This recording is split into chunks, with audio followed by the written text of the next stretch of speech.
오늘 본문 말씀은 요한계시록 11장 1절에서 이제 7절 말씀을 여러분과 이제 살펴보자 합니다. 그래서 오늘은 이제 계시록 바로 알기 이제 10번째 시리즈로 제목은 두 증인은 누구인가? 두 증인은 누구인가? 한번 따라해 보시겠습니까? 두 증인은 누구인가? 네. 여러분 두 증인이 누구인가라는 부분에 대해서 잘 아시는 분도 있고 또 모르시는 분도 있고 알긴 알지만 내가 정확하게 몰랐던 그런 부분들이 있다면 오늘 말씀을 통해서 계시록에서 이야기하는 이 두 증인이 누구를 의미하는지 성경적으로 좀 분명하게 여러분이 깨닫는 그런 은혜로운 시간이 되기를 원합니다. 자, 먼저 제가 지난주에도 잠깐 말씀을 드렸지만 다시 한번 여러분에게 좀 강조를 드립니다. 어찌 보면 이 시점에서 우리 신약 성도와는 상관없는 이 7년 환란기를 다루는 이 계시록 말씀 우리가 왜 공부해야 되는지에 대해서 제가 지난주에 두 가지 정도 말씀드렸는데 여러분 다 기억이 나십니까? 첫 번째는 무엇이었습니까?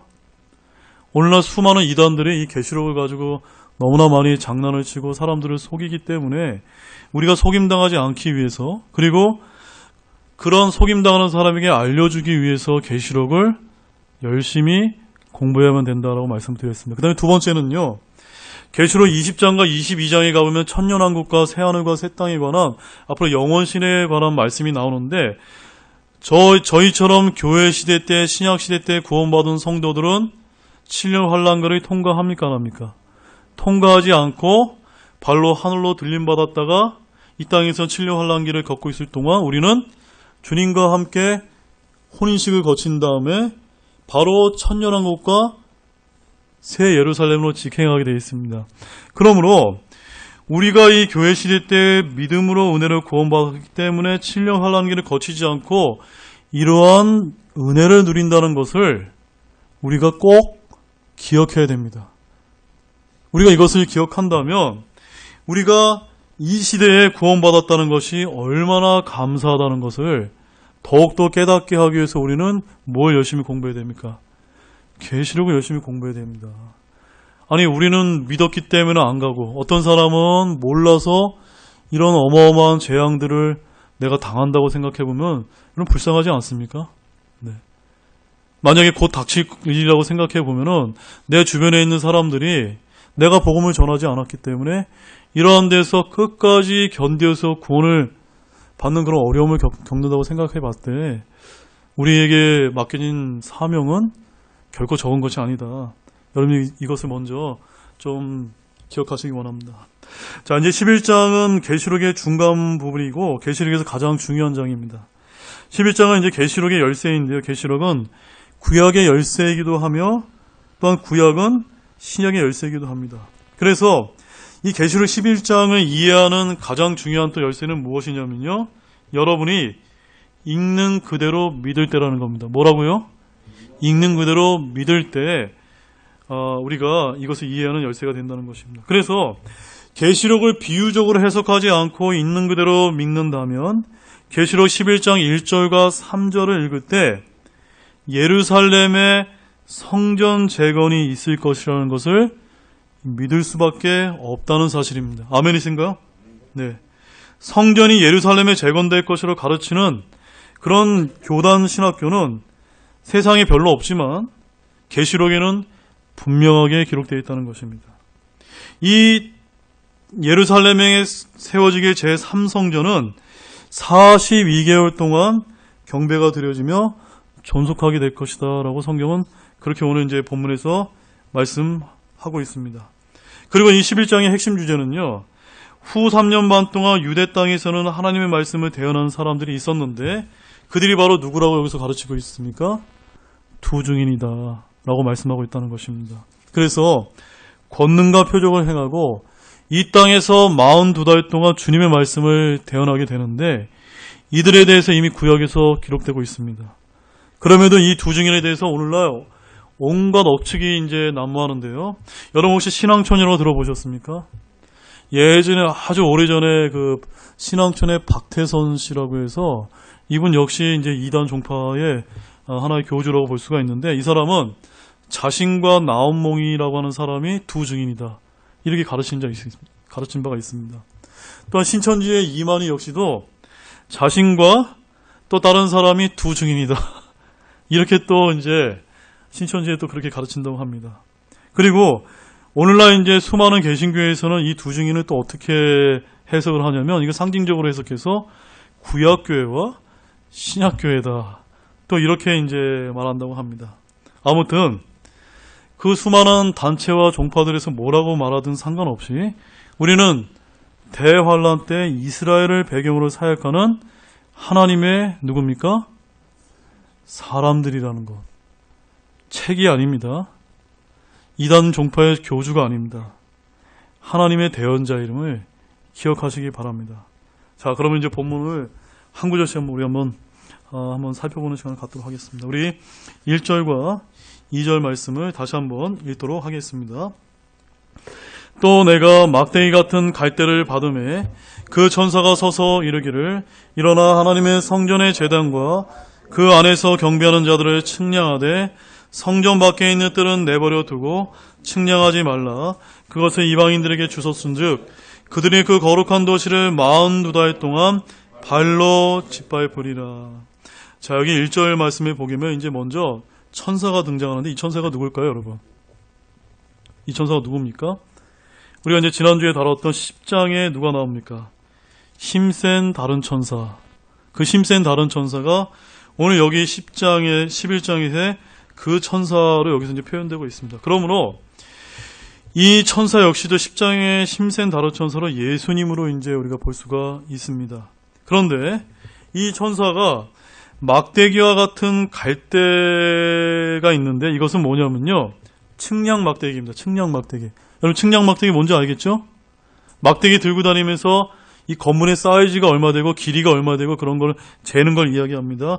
그래서 이 막대기와 같은 측량 막대기를 들고 성전과 제단을 이제 또 그 안에 경배하는 자들을 측량하고 있는 것이 이제 1절에 등장하고 있습니다.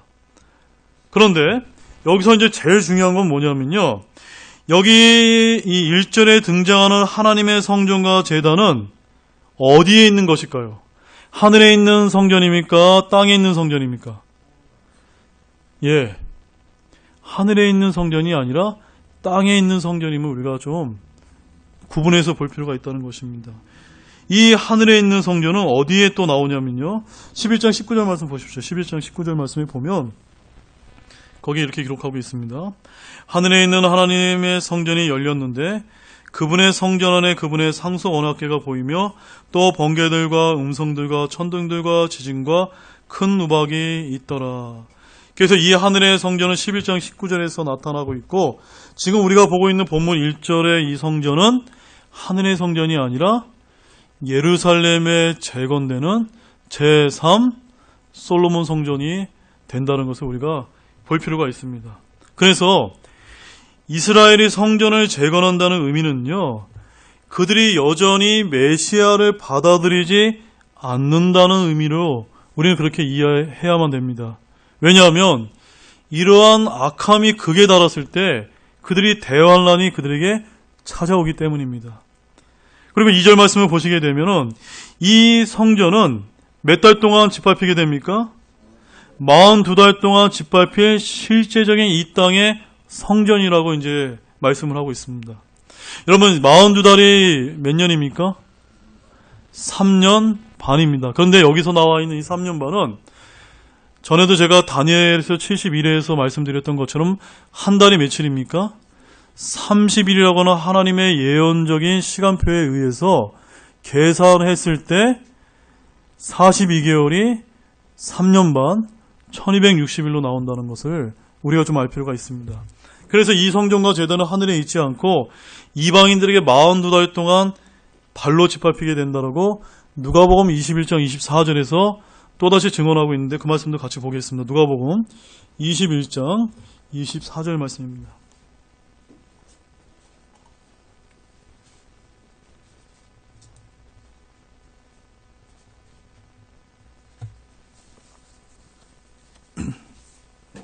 누가복음 21장 24절 네, 함께 읽겠습니다.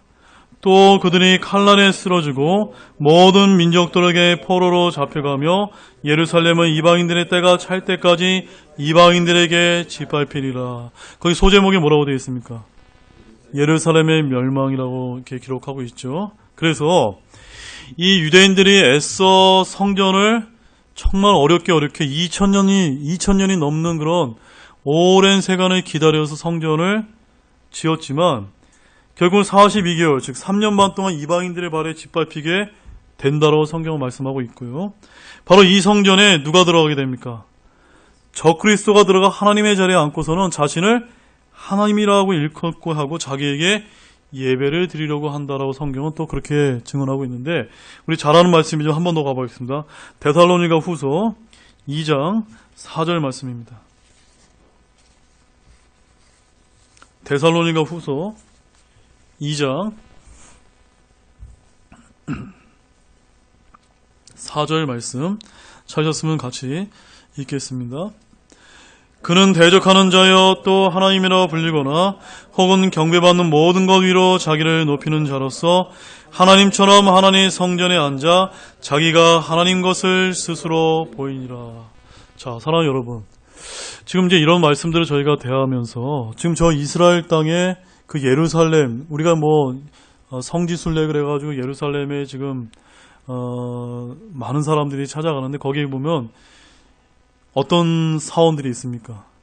이슬람, 또 이제 다른 여러 이제 그 종파들에 있는 그 성전들이 만들어져 있고 그들이 자신들이 성지다라고 이렇게 이야기하고 있는데, 지금 이러한 국제적인 역학관계로 볼 때 거기에 이 유대인들이 그렇게 고대하고 갈망하는 제3 솔로몬 성전이 세워질 수 있을 거라고 보이십니까?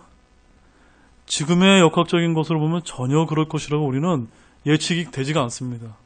그런데 하나님의 때가 가까우면 가까울수록 이 문제를 해결할 수 있는 어떤 사람이 등장한다고 말씀하고 있습니다. 그가 누굴까요? 그가 이제 적그리스도로서 처음에는 세계 대통령으로서 그가 이제 평화의 사도인 것처럼 유대인들을 속이고 그 주변국들을 속여서 성전도 만들게 되고 그 다음에 유대인들과 언약을 맺게 되지만 다니엘서 9장에 가보면 그 언약을 3년 반 때 딱 깨트리면서 자기가 하나님이다라고 이제 이야기하면서 후 3년 반 동안 이 하나님의 성전이 이방인들에 의해서 때가 찰 때까지 짓밟히게 되는 일이 벌어지게 될 것이다 라고 이제 성경은 그렇게 이제 말씀을 하고 계십니다. 자, 이제 그 다음으로 이런 일이 벌어지게 된 다음에 오늘의 이제 핵심 주제인 하나님의 두 증인이 이제 본격적으로 등장한다는 것을 여러분이 꼭 기억하길 바랍니다. 이 두 증인에 관한 이 부분 역시도 나팔 심판의 연속 손상이 아닌 괄호로 이제 삽입된 장입니다. 자, 우리 3절과 4절 말씀, 본문 3절과 4절 말씀 함께 읽겠습니다. 내가 나의 두 증인에게 권능을 주리니 그들이 굵은 베옷을 입고 1260일 동안 대언하리라. 이들은 땅에 하나님 앞에 서 있는 두 올리브 나무요 두 등잔대니라. 자, 3절 말씀을 보시게 되면 이 두 증인은요 그저 환란기에 일어날 선포자를 상징하는 것이라는 그런 견해도 있고, 또한 이단 종파들에서는 아주 해괴한 사적 해석에 의해서 자신들이 두 증인의 하나다라고 이렇게 주장하는 것을 우리가 많이 듣게 됩니다. 그러나 두 증인은 우리가 성경적으로 있는 그대로 풀게 되면 이스라엘과 깊은 관계가 있다는 것을 우리가 이제 알게 되는데요. 먼저는 전 3년 반 동안에는 14만 4천 명의 유대인 남자들이 전 세계로 흩어져서 세상 사람들에게 왕국 복음을 이제 선포하게 될 것을 우리가 이제 이미 살펴본 바가 있습니다. 그 다음에 성전 위에 적그리스도가 등장하는 이 시점에서는 누가 다시 등장합니까? 두 증인이라고 하는 하나님의 대언자들이 등장을 해서 이들이 철저히 이스라엘의 땅의 역사와 유대인들의 구원과 그리고 메시아와 관련되어 있는 사역을 하는 것으로 이제 우리가 이제 말씀을 통해서 알 수가 있다는 것입니다. 왜냐하면 이들이 장차 죽임을 당하는 곳이 어디냐면요. 8절 말씀 보십시오. 같이 한번 읽어보실까요? 그들의 죽은 몸이 그 큰 도시와 거리에 놓으리라. 그 도시는 영적으로 소돔과 이집트라고 하며 그것은 또한 우리 주께서 십자가에 못 박히신 곳이니라. 이 두 증인이 어디서 사역을 할 것이라는 것을 분명하게 보여주고 있습니다. 어디입니까? 예루살렘이라고. 특히 어디라고요? 예수님께 십자가 못 박힌 그 곳에서 이 두 증인이 사역을 하다가 죽임을 당하게 된다라고 이렇게 말씀을 하고 있습니다. 그런데 이 두 증인 중 하나는 엘리야의 영으로 오게 되는데 누가복음 1장 17절 말씀 가보죠. 누가복음 1장 16절과 17절 말씀 보게 되면 거기에 이렇게 기록되어 있습니다.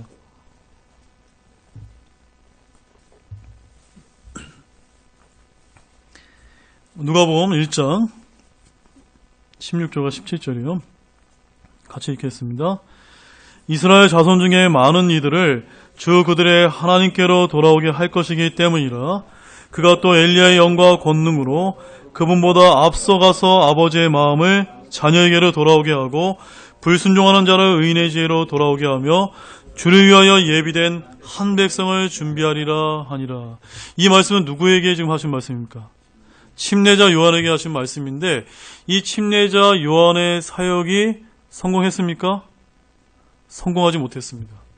그래서 엘리야의 영으로 온 이 침례자 요한의 사역이 결국은 예수님의 초림 당시에는 성공하지 못하고 이 왕국이 연기가 되면서 언제 이 예언이 이루어지게 됩니까? 바로 7년 대환란 때 두 증인의 하나로 오게 되는 대언자 엘리야로 인해서 주를 위하여 예비된 한 백성을 준비하게 하는 이 두 증인의 사역이 이제 본격적으로 이루어지게 될 것을 말씀하고 있습니다. 그래서 성경에서는 42달은 1260일이라고 이제 말씀을 하고 있습니다. 그래서 성경은 한 달은 30일인데 따라서 환란기 후 3년 반의 기간을 말하고 있습니다. 의심할 여지 없이 이 두 인물은 누구일까요? 바로 모세와 엘리야의 가능성이 매우 높습니다. 제가 왜 가능성이 매우 높다고 말씀드릴까요? 성경에 명시적으로 언급되고 있지 않기 때문에 가능성이 매우 높다라고 여러분에게 말씀드리면 여러분이 잘 이제 양해해서 들어오시기 바랍니다. 아무튼 모세와 엘리야는요, 둘 다 재림과 관련해서 구약에서 마지막으로 언급되었고 둘 다 재림의 모습을 예표하는 오늘 오전 마태복음 17장 말씀에서 뭘 살펴봤습니까? 변화산에서 재림하신 예수님과 함께 나타난 엘리야와 모세, 이 말씀을 우리가 살펴봤기 때문에 이들은 이 두 증인은 모세와 엘리야의 가능성이 높다라고 우리는 그렇게 믿고 있습니다. 자, 우리 먼저 그 분명한 말씀을 한번 찾아보겠는데 말라기 4장 5절 말씀 보시죠.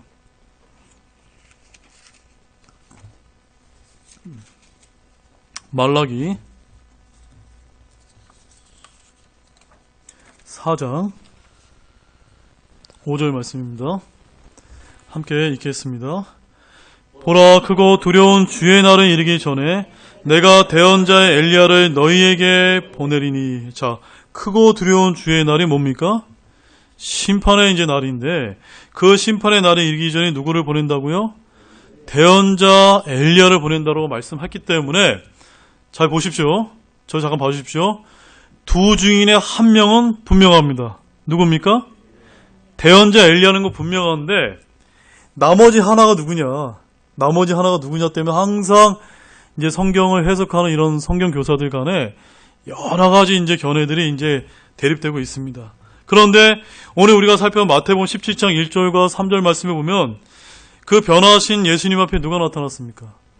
모세와 엘리야가 나타나서 그분과 이야기하는 것이 그들의 보이거늘 이라고 얘기했기 때문에 우리가 1차적으로는 먼저 이 두 증인이 엘리야와 모세일 것 같구나 라는 거 우리가 이제 추정을 해볼 수가 있습니다. 그리고 이제 여러분 4절 말씀을 보십시오. 4절 말씀에 보면은 뭐라고 이제 성경에서 이야기했습니까? 이들은 누굽니까? 두 증인이죠. 이들은 땅에 하나님 앞에 서 있는 두 올리브 나무요 두 등잔대라라고 말씀하고 있습니다. 자, 지금 저와 여러분들은 이렇게 두 올리브 나무 두 등잔대라고 하면 우리는 이해할 수가 없습니다. 마치 여기 이제 우리 나이가 젊은 우리 학생이나 청년들은 잘 모르지만 조금 나이가 되신 분들은 우리나라 한국의 정치사를 보게 되면은 옛날에 양김 그러면 누굽니까 여러분? 김영삼, 김대중 우린 대부분 다 나오시지 않습니까? 그런데 이제 막 그 어린 학생들한테 니네 양김이 누군지 아니? 그러면 압니까? 모릅니까? 잘 모릅니다. 마찬가지로 우리 유대인들도 구약에 이미 이 두 올리나무와 두 등잔대가 누구라는 것이 이제 대언이 되어 있기 때문에 그들은 오늘 사도 요한을 통해서 계시한 이 계시록 말씀에서 이렇게 말씀하실 때 이들은 누구구나 라는 걸 단박에 안다 모른다? 안다는 겁니다. 자, 그 말씀에 대한 핵심적인 말씀을 보겠습니다. 스가랴서 4장 말씀입니다. 스가랴서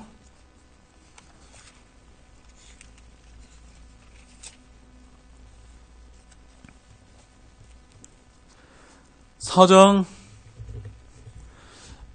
3절 말씀 보십시오. 3절 말씀. 자, 함께 읽겠습니다. 또 그것의 옆에 두 올리브 나무가 있는데 하나는 그 잔의 오른쪽에 있고 다른 하나는 그것의 왼쪽에 있나이다 하니라. 그러니까 두 올리브 나무라는 게 대언자 스가랴를 통해서 이미 대언이 되어 있었다는 사실입니다. 그리고 11절에서 14절, 13절까지 말씀이 있죠. 11절에 13절 같이 있습니다. 그때 내가 응답하여 그에게 이르되 그 등잔대의 오른쪽과 왼쪽에 있는 두 올리브 나무는 무엇이니까 하고 또 내가 다시 응답하여 그에게 이르되 두 금관을 통해 자기들 밖으로 금기름을 비우는 이 두 올리브 나무 가지는 무엇이니까 하니 그가 내게 대답하여 이르되 이것들이 무엇인지 내가 알지 못하느냐 하매 내가 이르되 내 주여 내가 알지 못하나이다 하니. 그러니까 몰랐습니다. 몰랐는데 이것을 알려주십니다. 그 알려주신 분명한 말씀이 14절에 나와 있습니다. 같이 있습니다. 이에 그가 이르되 이들은 기름 부음 받은 두 사람들로 온 땅의 주 곁에 서는 자들이니라 하더라. 아까 우리 요한계시록 11장 4절 말씀에서 뭐라고 얘기했죠? 이들은 기름 부음 받은 두 사람들로 뭐라고 얘기했습니까? 하나님 땅에 하나님 앞에 서 있는 두 올리브 나무요 두 등잔대다라고 이야기했기 때문에 이제 스가랴서에서 말씀하신 것과 연관되어 있다는 것을 우리가 알 수가 있습니다. 그래서 사전에 올리브 나무와 등잔대는 성경의 다른 곳에도 등장하는데 잘 들어보십시오. 이스라엘 백성이 바벨론에서 포로 생활을 마치고 세 차례 걸쳐서 이제 귀환하게 되었습니다. 1차 귀환은 스룹바벨 총독과 여호수아 대제사장과 함께 이제 이루어졌고 두 번째는 에스라, 세 번째는 느헤미야와 함께 이루어졌는데요. 포로 생활 이후에 성경 재건 때 일어난 이 두 사람은 유다 총독 스룹바벨과 요세덱의 아들 대제사장 여호수아다라고 성경은 그렇게 말씀하고 있습니다. 그런데 이들이 이제 1차로 귀환을 해서 성전을 재건하려 할 때 사탄 마귀의 방해가 있었다라고 이제 증거를 하고 있는데 그 말씀 보십시오. 스가랴서 3장 1절 말씀. 스가랴서 3장 같이 읽습니다. 대제사장 여호와는 주의 천사 앞에 서 있고 사탄은 그의 오른쪽에 서서 그를 대적하는 것을 그분께서 내게 보이시니라. 결국 이 스가랴서 3장 1절 말씀을 통해서 우리가 알 수 있는 사실은 뭐냐면요. 계시록의 두 증인은 어떤 세력 같은 것이 아니라 두 명의 사람임을 우리가 분명하게 알 수가 있습니다. 또한 하나님의 일을 수행하는 이들에게 무엇이 있다는 것도 우리가 유추해 볼 수 있습니까? 사탄의 방해가 또한 있을 수 있다는 것을 우리가 이제 알 수가 있습니다. 그러므로 계시록에 등장하는 이 두 증인도 사람이며 그들에게도 환란기 성전이 재건된 7년 환란기에 동일한 사탄의 방해가 있음을 여기서 보여주고 있다는 사실입니다. 그런데 예수 그리스도를 거부하는 지금 유대인들은요, 뭐라고 이 두 증인을 해석하냐면요, 첫째 증인이 구약이고 둘째 증인은 탈무드다. 이렇게 이제 해석을 합니다. 그리고 무슬림 이슬람 교도들은요, 첫째 증인이 아브라함, 이삭, 모세와 율법이고 둘째 증인은 누굴까요? 마호메트다. 이렇게 해석을 한답니다. 그 다음에 몰몬교도들은 첫째 증인이 성경이고 둘째 증인이 몰몬경이다. 이렇게 이제 해석을 한다고 합니다. 아무튼 이런 미혹된 종교들의 공통점이 있다면 이들은 성경이 두 증인에 대해 말씀하는 것을 전혀 살펴보지 않는다는 그런 공통점이 있습니다. 두 증인은 책들이 아니라 뭡니까? 두 기름 부음 받은 사람들로서 대언자라고 스가랴서 3장 14절과 계시록 21장 3절에서 분명하게 말씀하고 있다는 걸 우리가 알 필요가 있습니다. 따라서 두 증인은 스가랴서 4장 14절처럼 기름 부음 받은 두 사람들로 온 땅에 주 곁에 서는 자들이며 계시록 11장 4절 말씀처럼 이들을 가리켜서 땅에 하나님 앞에 서 있는 자들이라고 했다는 것을 저와 여러분들이 분명하게 기억하기 원합니다. 계시록의 이 두 증인이 누구인지 본문 이제 5절 말씀을 읽게 되면 보다 상세하게 그 실마리를 우리가 찾게 되는데, 자, 그 말씀도 한번 보겠습니다. 계시록 본문 11장 5절에서 6절 말씀입니다. 읽습니다.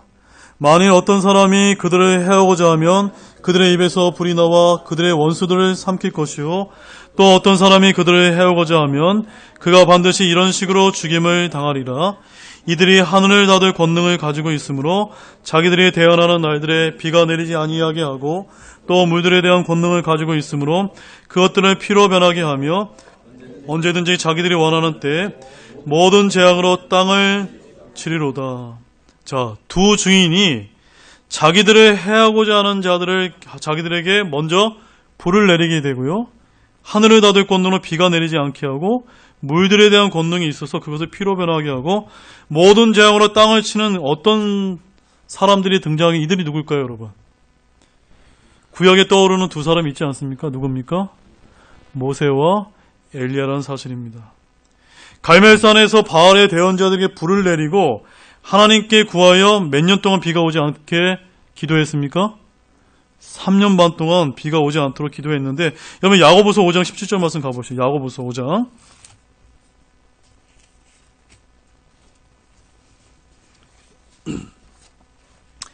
야고보서 5장 17절 말씀입니다. 자, 좀 같이 읽겠습니다. 엘리야는 우리와 같이 동일한 성령의 지배를 받은 사람이로되 비가 오지 않기를 그가 간절히 기도하니 3년 6개월 동안이나 땅에 비가 오지 아니하였고, 여기서 중요한 게 뭐냐면요, 엘리야가 얼마 동안이요? 3년 6개월이라고 하는 것이 몇 개월입니까? 이게 토탈? 42달 1260일이라는 겁니다. 그런데 더 흥미로운 건요, 야고보서 5장에는 3년 6개월 동안 비가 내리지 않도록 했다라고 말씀하고 있는데, 이 대언자 엘리야의 사역을 기록하고 있는 열왕기상 이제 17장 말씀에 가보면은 3년 6개월에 대한 기록이 없습니다. 그냥 뭐라고 기억하냐면 몇 년 동안 이슬이나 비가 내리지 아니하리라라고 이렇게 성경은 표현하고 있기 때문에 성경이 얼마나 기가 막히게 하나님께서 이렇게 표현하고 계신지 모릅니다. 그래서 갈멜산에서 바알의 대언자에게 불을 내리고 하나님께 구하여 3년 반 동안 비가 내려오지 않도록 한 사람은 대언자 엘리야이고, 또한 고라의 자손들에게 불을 내리며 물을 피로 만들고 10가지 재앙으로 이집트를 쳐서 이스라엘 백성을 광야로 인도한 사람은 누구였습니까? 모세였다는 것입니다. 그래서 이들이 모세와 엘리야라고 이 두 증인이 명시된 것은 아니지만 예수님의 초림 때 변화산에서 나타난 이들도 모세와 엘리야였기 때문에 재림 때에도 이들이 일어날 가능성이 많다고 우리는 볼 수 있다는 사실입니다. 두 증인은 죽지 않고 하늘로 옮겨진 자들 중에 하나일 것이기 때문에 어떠한 분들은 에녹일 것이다 라고 이야기하지만, 여러분, 에녹은 유대인입니까? 이방인입니까? 에녹은 유대인이 아니에요. 이방인에 해당되기 때문에 유대인들 땅에서 행해진 그들의 사역에 등장할 가능성이 희박하다는 것입니다. 자, 본문 5절 말씀 보십시오. 본문 5절 말씀을 보면 아무튼 이 두 증인은 책들입니까? 아닙니까? 아닙니다. 몰몬경이나 외경이나 탈무드를 태운다고 해서 거기서 누군가를 삼킬 불이 나옵니까? 안 나옵니까? 나오지 않는다는 것입니다. 두 증인이 받을 원수를 불로 태우는 권세는 모세와 엘리야가 행한 적이 있는 이적이라는 사실입니다. 우리 한 말씀 보겠습니다. 열왕기하 1장 10절 말씀 보겠습니다. 열왕기하 1장 10절 말씀.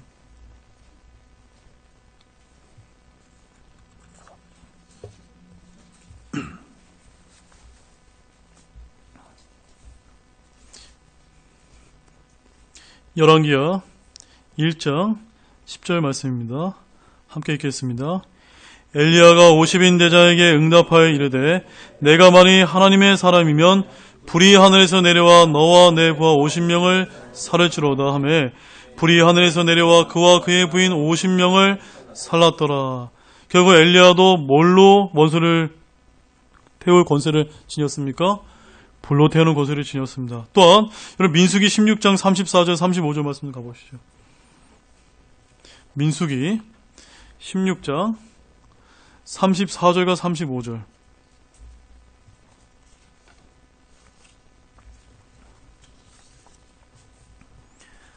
차선 같이 읽겠습니다. 그들 주위에 있던 온 이스라엘이 그들의 부르짖음을 듣고 도망하였으니 이는 그들이 이르기를 땅이 우리도 삼킬까 두렵다 하였기 때문이라. 주로부터 불이 나와 향을 들인 250명을 소멸시켰더라. 결국 불로 태울 권세를 지녔던 두 대원자는 누굽니까? 모세와 엘리야였음을 우리가 성경을 통해서 분명하게 이제 알 수가 있었습니다. 그 다음에 우리가 본문 6절 말씀을 보게 되면 6절에는 모세와 엘리야가 대환란 중에 할 사역을 더욱더 구체적으로 이제 표현하고 있는데요. 여기 이제 여러분이 이제 영어 킹제임스 성경으로 보게 되면은 잘 보시기 바랍니다. 중간에 콜론이 있는 것을 보이십니까? 콜론이 뭡니까? 땡땡입니다. 땡땡. 보입니까? 그래서 이 콜론 앞부분에는 뭘 표현하고 있냐면 이 전반절은 첫째 증인인 엘리야에게 해당되는 말씀이고 그 다음에 콜론 뒷부분에 나와 있는 후반절은 누구에게 해당되는가? 당연히 모세에게 해당되는 그런 말씀이라는 것을 이 콜론을 가지고도 우리가 그렇게 말씀을 주목해서 봐야 되는 걸 여러분에게 좀 강조를 드립니다. 아무튼 이렇게 모세와 엘리야는 온 땅에 주 곁에 서 있었는데 그들은 등잔 때 오른편과 왼편에 있었고 변화상에서 오늘 마태복음 17장에서 나타났었습니다. 그리고 그들은 구약과 신약에서 그들 두들 다 기름 부음을 받은 대언자였습니다. 자, 혹자는 두 증인을 에녹으로 해석하는 경우가 있는데 에녹이 아닌 이유를 다시 한번 제가 정리해 드리겠습니다. 첫 번째, 모세와 엘리야는 둘 다 기름 부음을 받았으나 에녹은 받지 않았습니다. 두 번째, 모세와 엘리야는 온 땅의 주 곁에 서 있었으나 에녹은 서 있지 않았습니다. 세 번째, 모세와 엘리야는 둘 다 그의 적들을 불로 멸하였으나 에녹은 그렇지 않았습니다. 네 번째, 엘리야는 하늘을 닫고 3년 반 동안 비가 내리지 않게 했으나 에녹은 그런 일을 한 적이 없습니다.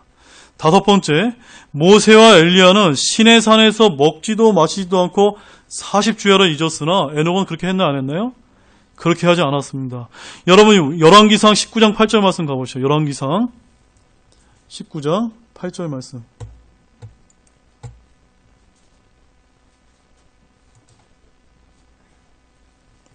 열왕기상 19장 8절 말씀.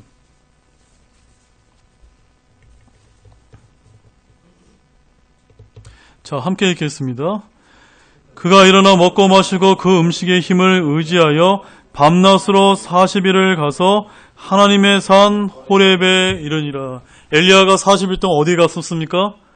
호렙산에 갔습니다. 여러분 그림 보시죠. 그림. 여기 호렙산에 간 겁니다.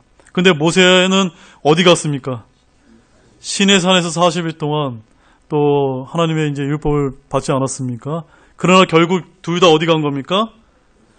호렙산 또 시내산에 갔었던 것입니다. 그래서 모세와 엘리야는 시내산에서 호렙산에서 먹지도 마시지 않고 40주야를 있었으나 에녹은 그랬습니까? 안 했습니까?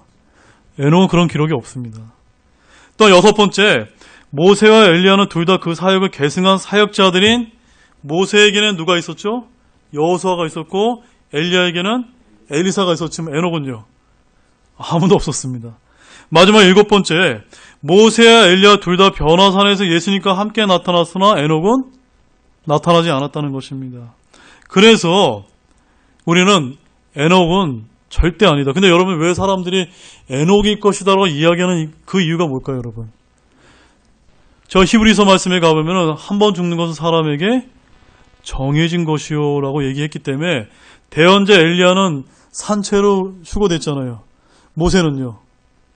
죽었지 않습니까? 그러니까 아마 그 두 증인을 오는 것이 에녹일 것이다라고 주장하는 사람들이 있는데, 우리가 여러 가지 말씀들 이렇게 잘 따져보면은 에녹이다 아니다? 아니라는 것입니다. 그래서 학자들이 모세를 포함시키지 아니하는 이유 하나는 모세가 죽었기 때문이다라고 이야기하는데, 여러분 신명기 34장 5절에서 6절 말씀 한번 가보시죠. 신명기 34장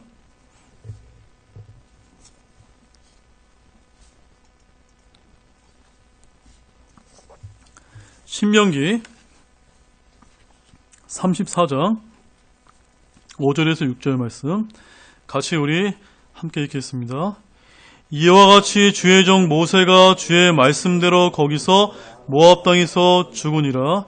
그분께서 벳볼 맞은편 모압 땅에 있는 골짜기에 그를 묻으셨으나 아무도 이날까지 그의 돌무덤에 대해 알지 못하느니라.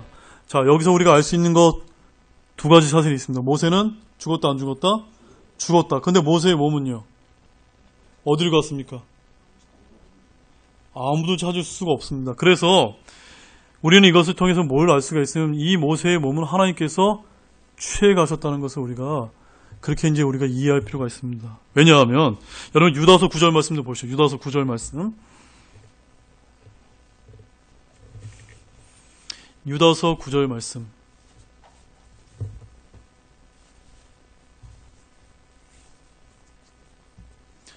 찾았으면 같이 읽겠습니다.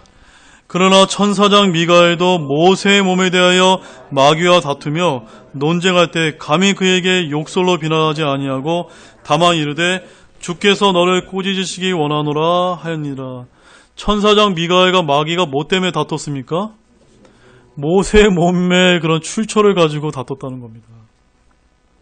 아무튼 모세의 몸이 미가엘과 마귀의 논쟁 대상이었던 것으로 볼 때 주님께서 모세의 몸을 하늘로 취해 가셨던 것 같습니다. 왜냐하면 오늘 우리가 마태복음 17장에 보면은 그 변화산상에서 부활 영광선 예수님과 함께 엘리야와 모세가 부활한 모습으로 나타난 것으로 볼 때 이 말씀이 이제 우리가 성취될 수 있다는 것을 볼 수가 있다는 것입니다. 그래서 엘리야는 죽지 않고 올라갔고 모세는 죽었지만 부활하지 않았습니까? 그래서 우리가 데살로니가 전서에서 가보면 우리가 성도들이 휴거될 때 먼저 수거가 두 단계로 이루어지죠. 어떻게 이루어집니까?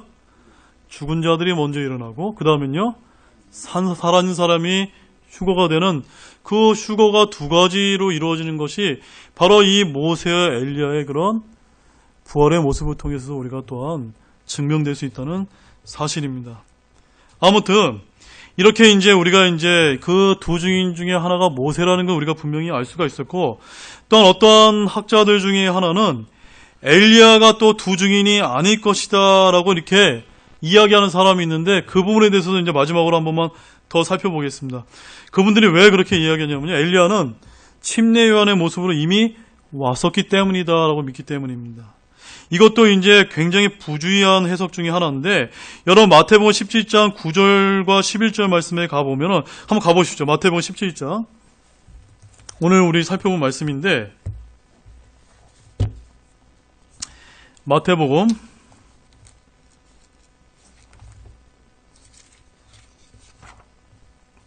17장 11절 말씀을 보시게 되면 거기 이런 말씀이 있습니다. 예수님께서 대답하여 그들에게 이르시되 참으로 엘리야가 먼저 와서 모든 것을 어떻게 하신다고 말씀하고 있습니까? 회복하리라 라고 되어 있습니다.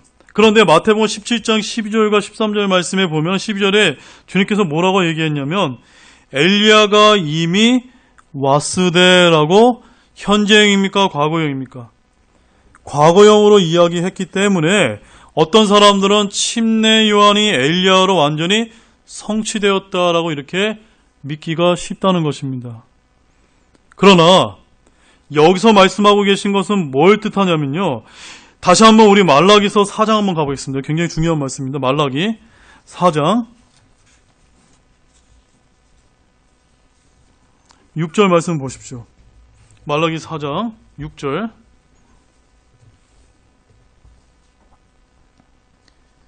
같이 읽겠습니다.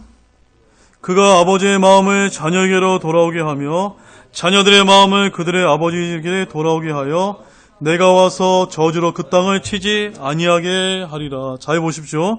대언자 엘리야를 보내는데 저주로 그 땅을 치지 아니하게 하기 위해서 대언자 엘리야를 보내시겠다라고 말씀하고 계시고, 누가복음 1장 17절 말씀도 가봐요. 누가복음 1장 17절 다시 한번 가보겠습니다. 누가복음 1장 17절 말씀. 조금 어려울 수도 있는데 하여튼 되는 대로 제가 여러분에게 설명을 드리겠습니다. 누가복음 1장 17절 같이 읽겠습니다. 그가 또 엘리야의 영과 권능으로 그분보다 앞서가서 아버지들의 마음을 자녀들에게 돌아오게 하고 불순종하는 자를 의인의 지혜로 돌아오게 하며 주를 위하여 예비된 한 백성을 준비하리라 하니라. 그러니까요, 말라기에 있는 말씀과 누가복음의 말씀을 잘 비교해서 보게 되면은 이 대언자 엘리야에 관한 예언이 조금 다르다는 것을 우리가 볼 수가 있습니다. 그렇죠, 여러분? 이거 뭘 뜻하냐면요, 말라기에서는 예수님께서 재림하셔서 저주로 그 땅을 치지 아니하게 하시려고 이스라엘을 회복시키기 위해서 재림하신다는 것이고, 누가복음 1장 17절에서는 침례 요한이 불순종하는 자를 의인의 지혜로 돌아오게 하여 주를 위하여 예비된 한 백성을 준비하기 위해서 왔다라고 말씀하고 있습니다. 그래서 침례 요한은 엘리야의 영과 능력으로 왔기 때문에 실제적으로 엘리야의 사역을 수행했습니까? 안 했습니까? 수행했습니다. 그런데 그것이 성공했습니까? 실패했습니까? 그것이 이제 온전히 이제 이루어지지 못했기 때문에, 만약에 엘리야의 사역이 그대로 성취가 되었다면 예수님께서는 왕국이 연기가 되지 아니하시고 그대로 천년왕국이 이루어지면서 바로 이 침례 요한이 진짜 엘리야가 될 수 있었을 것으로 우리는 그렇게 해석을 할 수가 있습니다. 그런데 그런 일이 이루어졌습니까? 안 이루어졌습니까? 안 이루어졌다는 것입니다. 그래서 예수님께서는 이미 왔으되라고 얘기하면서도 이미 그가 또 와서 모든 것을 회복하리라라고 그렇게 말씀하고 계시다는 것을 여러분 이해하시기 바랍니다. 자, 이제 결론을 맺도록 하겠습니다. 이처럼 우리가 이제 모세와 엘리야와 예수 그리스도 이 세 분의 공통점을 찾아본다면 이 두 증인이 누구라는 것에 대해서 분명하게 알 수 있습니까? 없습니까? 분명하게 알 수 있었다는 것입니다. 예수님께서 시험 받으신 광야는 신의 산이 분명한데 주님께서는 거기서 40일 동안 금식하셨습니다. 그리고 모세도 신의 산에서 40일을 금식을 했고요. 또 엘리야도 이사벨에게서 도망쳐서 먹지도 마시지도 않고 40주야를 걸려 신의 산 호렙산에 이르러서 이제 거기서 머물렀다라고 말씀하고 있습니다. 또한 모세는 죽을 때 사역을 여호수아에게 위임을 했습니다. 또한 예수님께서는 사도 바울에게 나타나셔서 이방인들의 사도가 되도록 위임하셨습니다. 또한 엘리야는 물려받은 사역자 엘리사는 엘리야가 행한 것과 동일한 표적과 기사를 행했는데, 예수 그리스도께서도 사도로 위임받은 바울은 주님께서 행하신 표적과 기사를 행했던 것을 우리가 확인할 수가 있었습니다. 그 다음에 마지막으로 더 중요한 것은 구약에서 모세가 파라오에게 증거할 때 파라오는 계시록 11장의 짐승의 유형으로서 누구를 예표합니까? 적그리스도를 예표하는 인물인데, 바로 마찬가지로 그 두 증인의 하나였던 이 엘리야 역시도 적그리스도를 예표하는 인물로서 누가 등장합니까? 바로 이스라엘 왕, 그 사악한 아합 왕이 역시 짐승, 바로 적그리스도의 유형이었다는 것을 우리가 알 수가 있다는 사실입니다. 이런 모든 증거를 우리가 종합을 해보게 될 때 계시록 11장에서 언급된 이 두 증인은 의심할 여지 없이 누굽니까? 모세와 엘리야의 가능성이 가장 크다는 것을 여러분 믿으십니까? 이 외에 다른 해석은 성경을 연구하지 않고 사소로운 그 확신에 따른 것이라는 것을 여러분이 또한 그렇게 기억하시기를 원합니다. 그러므로 이제 오늘 이제 두 증인이 모세와 엘리야라는 것을 우리가 살펴보았고, 다음 주에는 이제 이 인물들이 죽게 되는 것과 앞으로 7번째 나팔 심판에서 어떠한 일이 일어나게 되는 그 말씀을 계속해서 이제 살펴볼 것입니다. 그래서 여러분들이 시간이 되시면 요한계시록 이제 8절부터 11장 8절에서 나머지 말씀까지 또 읽어보시고 오시면 감사하겠습니다. 그러면 기도하고 마치도록 하겠습니다. 기도하시겠습니다. 하나님 아버지 참 감사를 드립니다. 오늘 이제 이 계시록을 풀 수 있는 하나의 열쇠와 같은 이 두 증인이 누구인지 저희들이 아주 자세하게 살펴보았습니다. 주님, 하나님께서는 이제 7년 대환란이 이루어지기 직전에 바로 예루살렘 땅에 성전을 세우게 될 것이고, 또한 적그리스도가 그 성전에서 자신을 하나님이라고 보이게 될 때 바로 후 3년 반 시작과 함께 이 모세와 엘리야인 두 증인을 하나님께서 세우셔서 42개 동안 이 땅에서, 유대인 땅에서 증거하게 될 것이라는 아주 분명한 말씀을 저희들이 살펴보았습니다. 이렇게 분명한 하나님의 말씀이 있음에도 불구하고 오늘날 우리가 살고 있는 이 시대가 마지막 때이기 때문에 얼마나 많은 사람들이 이 두 증인이 자기라고 속이는 적그리스도들이 얼마나 많은지 모릅니다. 우리가 이런 말씀을 분명히 깨달아서 잘 모르는 사람들에게 알려줄 수 있는 그런 장성한 신자가 될 수 있도록 도와주시기 원합니다. 감사를 드리며 이 모든 말씀을 예수님의 이름으로 간절히 기도를 드렸습니다. 아멘. 여러분